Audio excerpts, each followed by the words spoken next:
Hello and welcome to Latika Takes, a podcast with me, Latika Berg.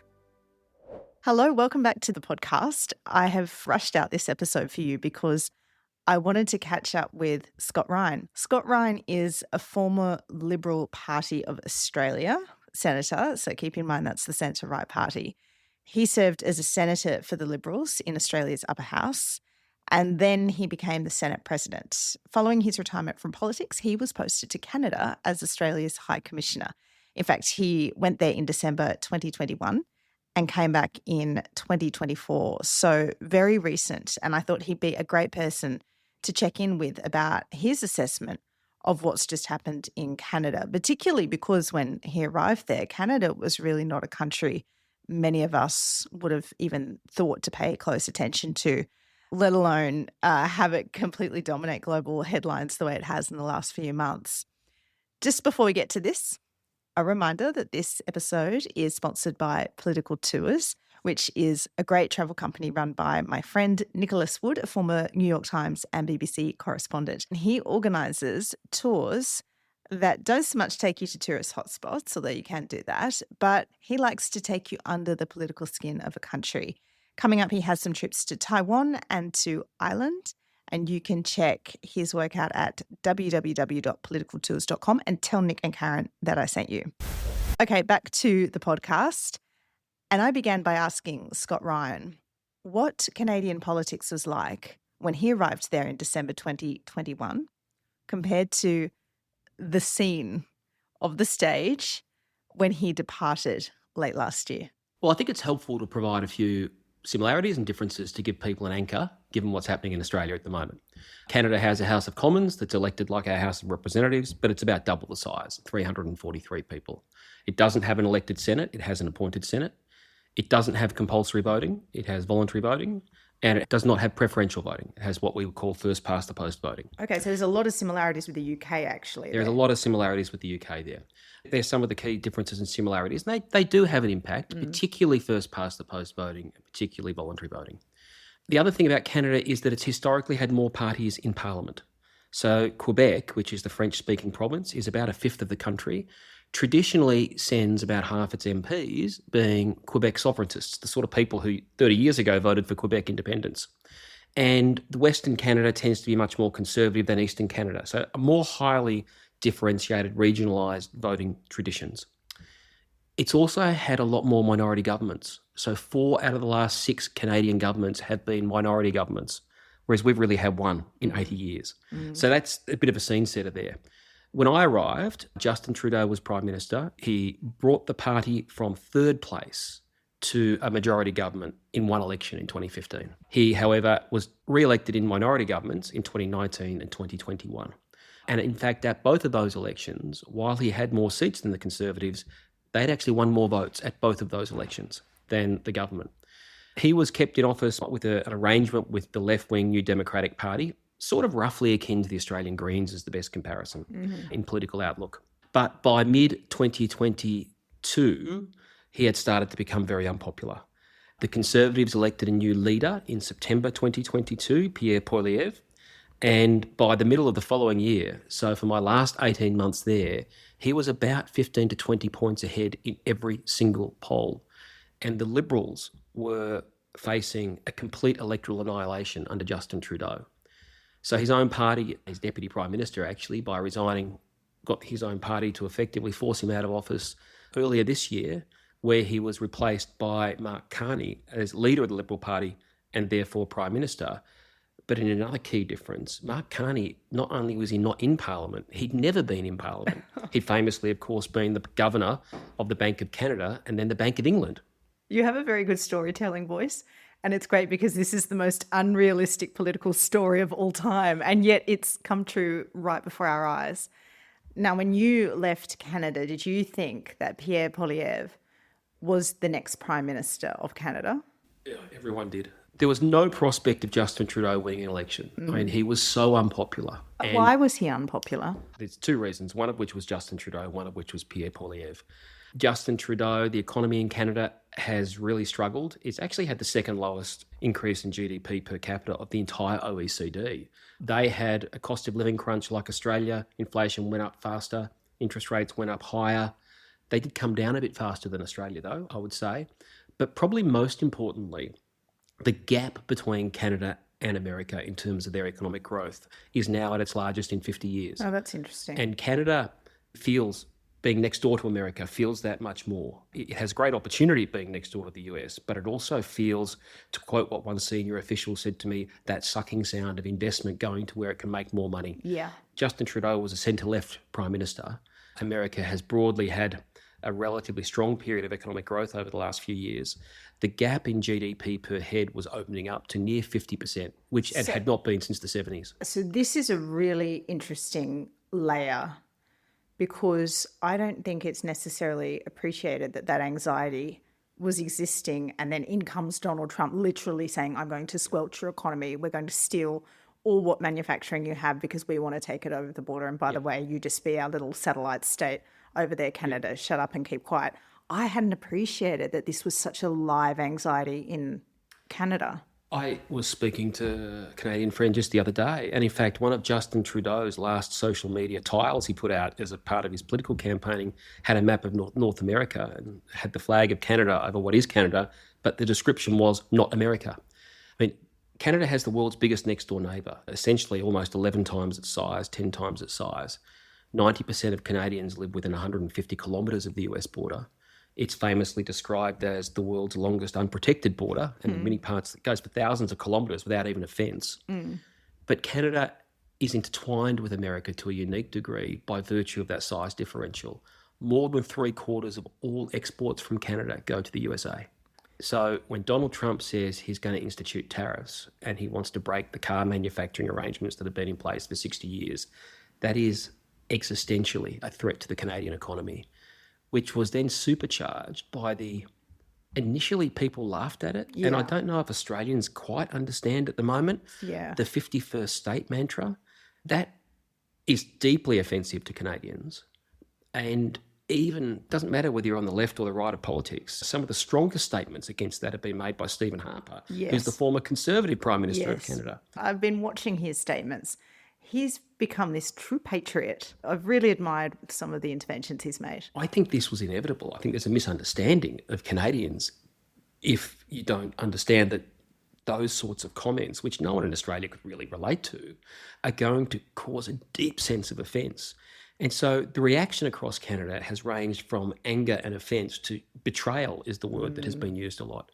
If you walk through supermarkets now in Canada, you will find that individuals have gone through them and turned every American-made product upside down so people don't buy it by mistake. In all the government-owned liquor stores, and Canada has government-owned liquor stores, they've actually just stripped all the American alcohol off the shelves. The reaction is not something we would see here. And even in the day before the election, Donald Trump did it again, started talking about Canada as the 51st state. There's no prospect of that happening. Do you think that was deliberate? Because by this point in time, I saw that tweet and I saw the reaction of a lot of Canadians to it. And by this time, surely Trump or the people around Trump know that what he has done has cruelled, now we know for sure killed Pierre Poilievre's electoral chances, including his own viability in the parliament. He's lost his seat. Do you suspect there's an intent there that Donald Trump wants to be the biggest Conservative leader of all? Asking me to peer into the mind of why Donald Trump's making comments about Canada as the 51st state, I don't think anyone understands that. It definitely has had the impact. I mean, if Donald Trump didn't get re-elected and start behaving that way, Justin Trudeau probably wouldn't have been pushed from office, and we would be where we were 3 months ago with everything going along with the Conservatives expecting a massive electoral victory. But Conservatives, and we certainly see it with sister Labor parties, they work together around the world. They support each other. They usually want to see each other succeed. More Conservative governments, if you're a Conservative in the UK, is a good thing. Yeah, but in my experience, those links tend to be stronger through the Commonwealth than the Republican Party and the Liberal Party, for example, or the Democratic Party and the Labor Party here in Australia. You might have individuals who know each other, but the links between the parties, by the nature of American parties, they're more disparate, they're looser organisations. And also, I think we can be honest and say that the Trump-run Republican Party is a very different Republican Party to the one of Ronald Reagan, George W. Bush, or George H.W. Bush. Interestingly, I interviewed Peter Dutton on this podcast and I asked him if he thought Donald Trump is a conservative. Peter Dutton, of course, being the Australian opposition leader, and he said no. But I wouldn't describe him as a conservative either. What would you describe him as? A populist reactionary would be probably.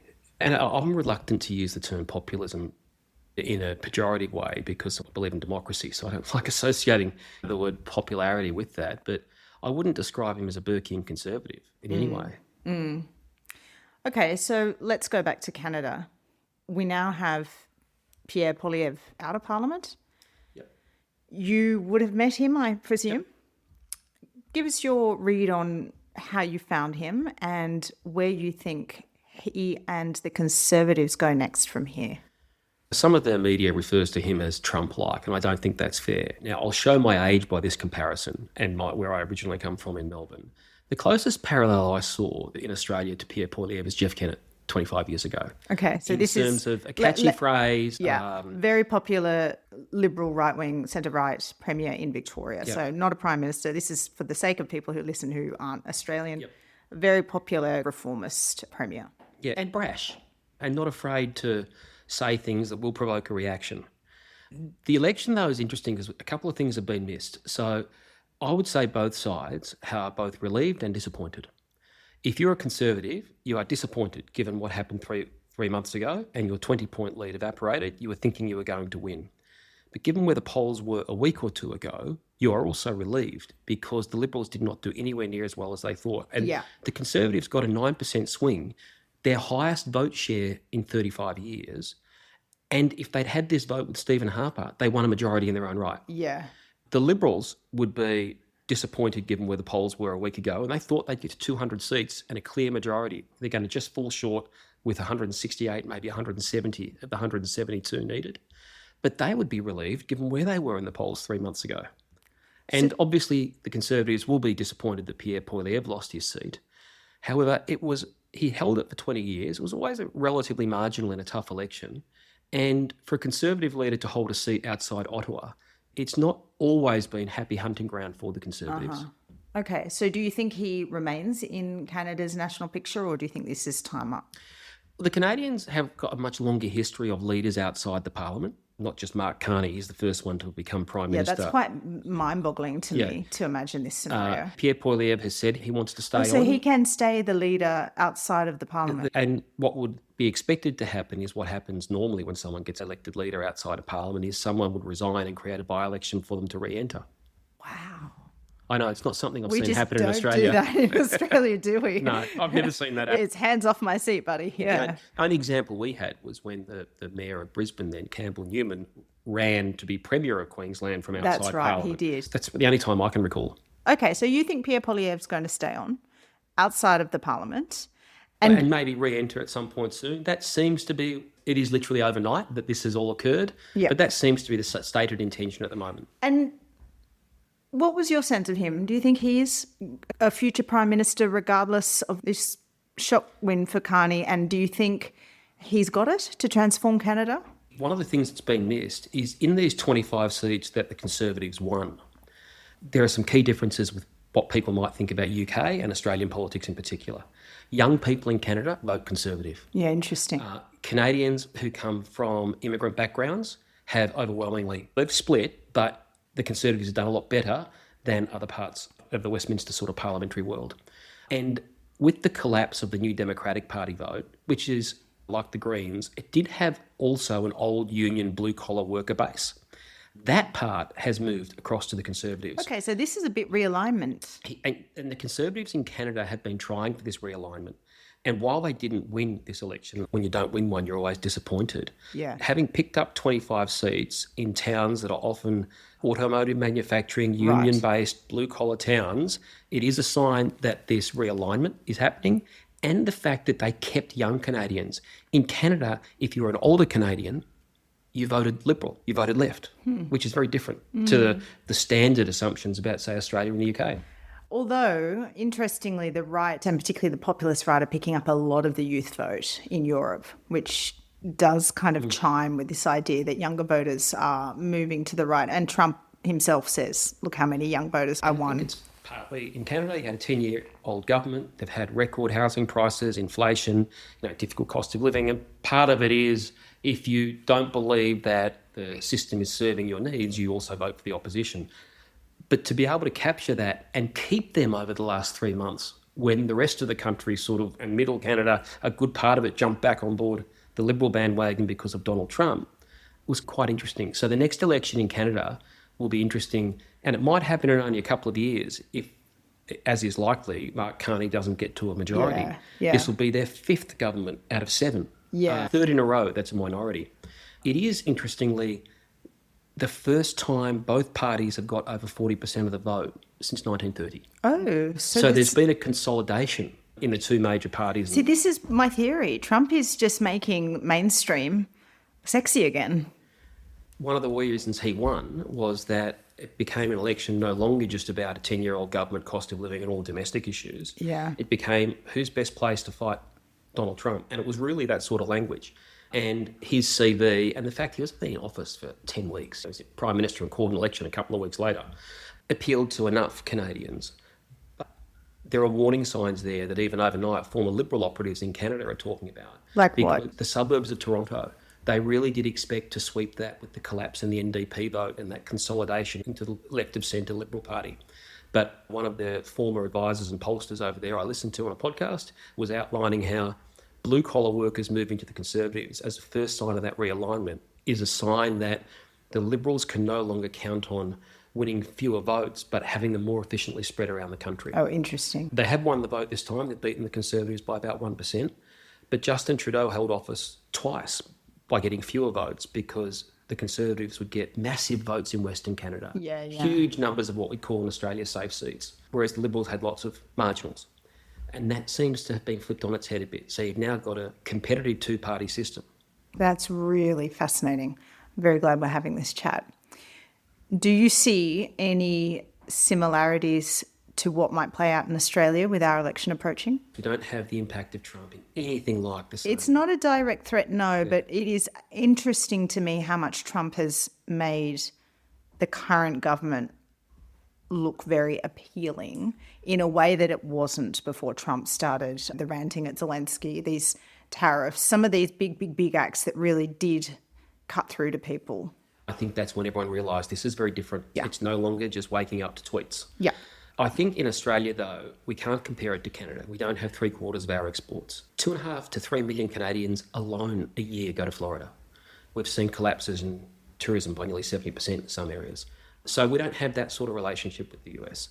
I think what Donald Trump has done is made the world more uncertain. An uncertain world has become a lot more uncertain. And I think that makes it harder for opposition and easier for incumbents because the threshold then for more change, for voting for more difference, becomes a lot higher.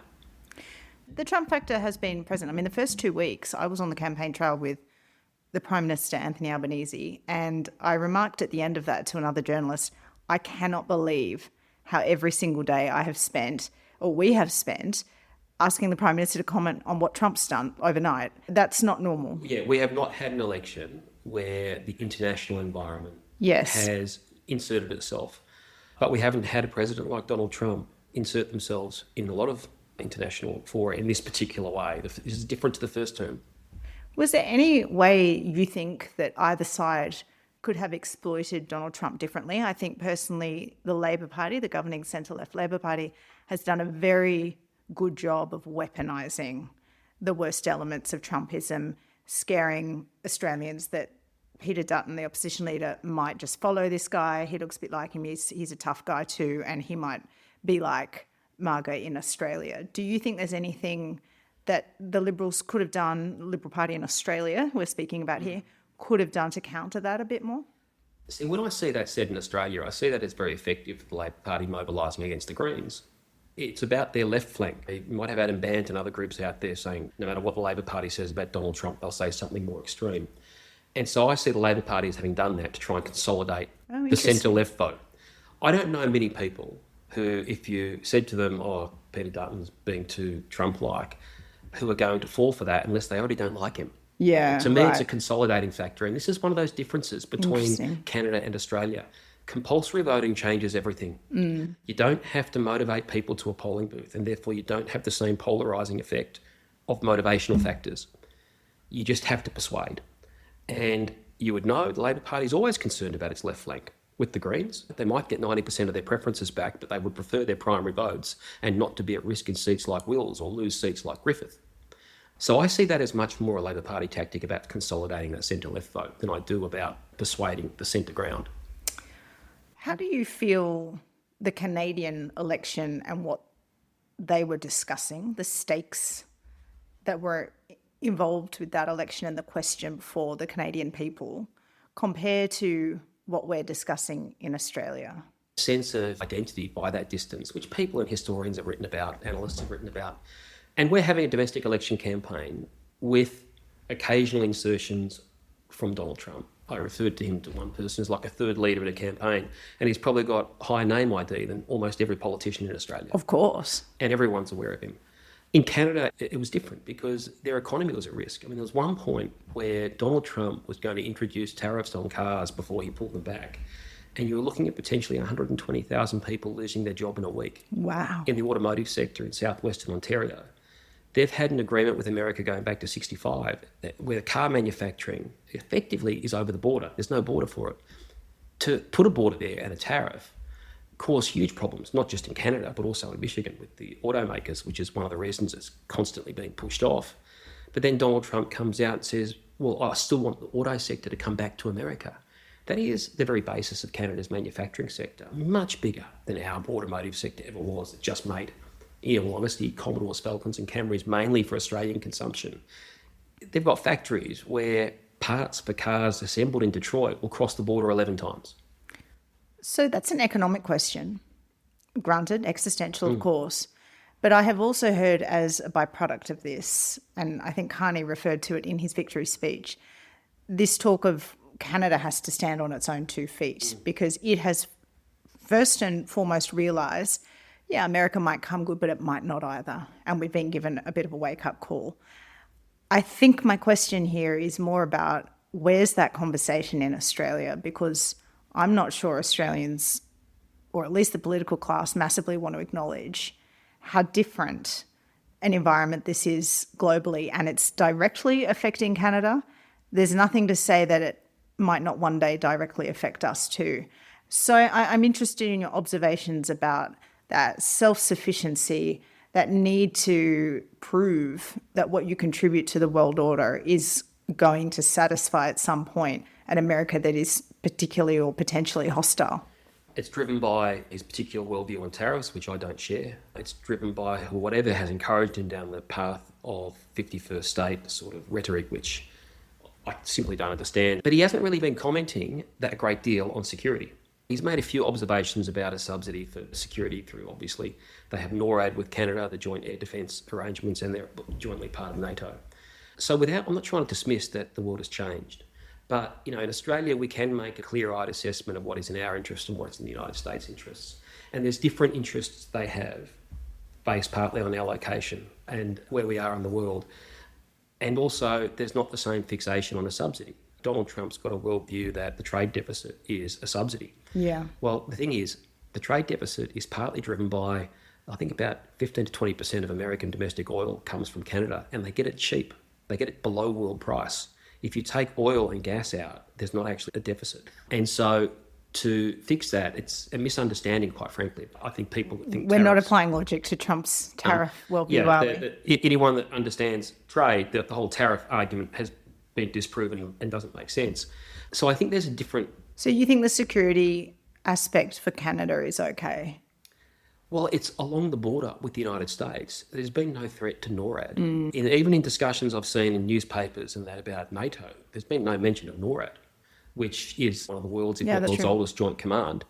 But you're right to point out that the Canadian mindset is this has changed. And it doesn't matter if there's a different electoral result in the US in 3 years, 3.5 years' time.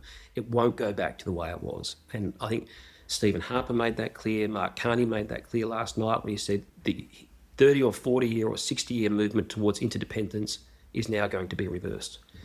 There was a marker of this at the end of Trump's first term, I thought. It was before I went there.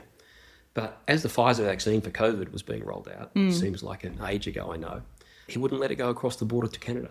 Oh, interesting. And Canada didn't have a domestic vaccine manufacturing capacity, as Australia did. And we had CSL for decades, which was then privatised, partly because we're a long way from everywhere. Canada's degree of interdependence and intertwining with the US meant that their vaccine manufacturing capacity had disappeared.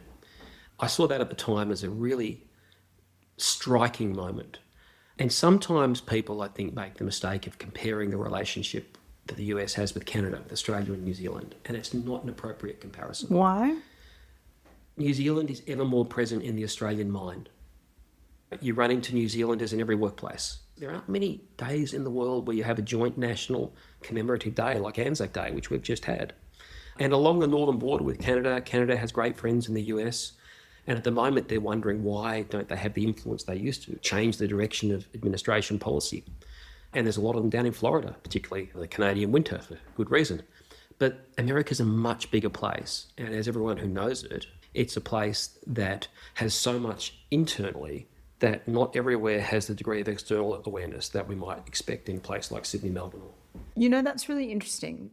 One, to validate your point, at the Anzac Day ceremony I was at last week, the same singer sang the New Zealand anthem and then proceeded to sing the Australian anthem, which only in Australia could that happen and it not be a scandal. But secondly, going back to my interview with Peter Dutton, he actually said he thinks the Australia-US relationship is stronger than what the US has with even Britain and Canada. And I sometimes do suspect that's quite right because of our proximity in the Indo-Pacific. We're far more important to them. So coming back to my very first question, which is Canada has gone so under the radar for all of us for so long. It's kind of this non-consequential country that's the nicer Americans. Do you see in this world where Canada is saying we need to be different and go out in the world and approach ourselves as a bit apart from America for the time being, do you see opportunities for a Canada, Australia, Canada, UK, Canada, Commonwealth relationship that we haven't really tapped into before because we've been all a bit lazy or complacent? A lot goes on between Australia and Canada that people aren't aware of. I mean, really? Think like of what? Most multilateral organisations in the world, whether they're trade related, foreign policy related, we're usually on the same side of the table. We're usually adopting similar positions. We're both broadly free trading nations. Even when we had a dispute over wine and New Zealand had a dispute with them over dairy, we both go through the WTO process because we both believe in the rules. There's a lot of coordination. There's a lot of similarities between the way we're governed, and so a lot of government departments speak to their officials over there. Canada invented the point system for immigration that Australia tried. It's a Canadian-style point system. Nobody ever says that. We based the... yeah, but they're not tough like us, right? And everyone wants the Australian-style tough. The Order of Australia was partly based upon the Order of Canada. Really? Decades ago. There's a lot of government-to-government connections because of the similarities, large parliamentary federations. Economically, though, we're very different. We are similar in the sense that we have strong resource sectors, strong agricultural sectors, but we sell to different parts of the world. They have the world's biggest economic magnet next door, the US. Most of their people don't live on the coasts, so that makes trade with the US even more dynamic. And so, yes, they've been talking about, for decades, they've wanted to expand their trade horizons, conscious that 78% of exports going to one country is not always ideal. And they're going through that at the moment too. I think where there's a lot of investment in the two countries, we're actually one of each country's top 5 investors, particularly because of the resources sector. BHP has a huge presence. Rio Tinto has a huge presence in Quebec. So a lot goes on that doesn't get noticed, I think because of that familiarity. And in terms of what else can be done together, look, I think there's always the opportunity for more investment. Their big pension funds are bigger than our superannuation funds, but similar in nature, and they do invest a lot. There can always be more there because we're very similar legal environments. They're very comfortable to invest in each other. I think the relationship, the Canadians will probably look to, and in my experience, there was a very openness to look to Australia, seeing that how we did have diverse relationships in what is the fastest growing region in the world. And just finally, I can't let you go without asking your prediction for the Australian election. How do you think it will go and why? I've always thought it's hard for a first-term opposition to win. But I've also learned over the last 10 years every previous assumption of politics doesn't automatically apply. Ain't that the truth? And that's particularly the case where, unlike Canada, we've got our two major parties' votes fragmenting. So I think it was in 60, it might have been 51 or 50. I looked up an election from the 1950s. Over 96% of the vote went to two major parties. 40 years ago, it was still 90%. Now, probably won't crack 70, or if it does, it. So I'm using that as a way out of making a prediction. I don't know. But it sounds like you certainly don't think your own side will get back in one term. It's hard, but I think what we've seen over the last 10 years is that nothing is impossible. But I think the way But the if we world were betting a bottle of Ruinart or something, what would you? I'm not a betting man. I try to avoid gambling. I think it's hard for the opposition. I've always believed that. But it's so close. Every poll is so close. They're all within the margin of error. The lesson from Canada is the polls narrowed in the only polls that got it right were the last 48 hours. Yeah, interesting. And I know that is exactly what the Liberal Party here is banking on. Well, and here, again, let's go back to that difference. As a politician, I didn't have to persuade you to come to the polling booth. Yeah. You came. I didn't have to motivate you to come there. I just had to get your vote when you got there. In Canada, they're not going to get past 70% attendance at the polling booth. We're going to get over 90. Yeah. So the late deciding voter makes a huge difference in Australia. And we've seen, just in my adulthood, two elections that virtually everyone got wrong in 1993 and 2019. And I think they're becoming less predictable because of the declining vote share of the two major parties. You sound like you're having a bet each way, my friend. Oh, maybe I won't bet. I'll just watch. Scott Ryan, thanks for joining the podcast. Thanks for having me. You've been listening to Latika Takes with me, Latika Burke. You can find my work at latikambirk.com and this podcast where you find all your podcasts. See you next time.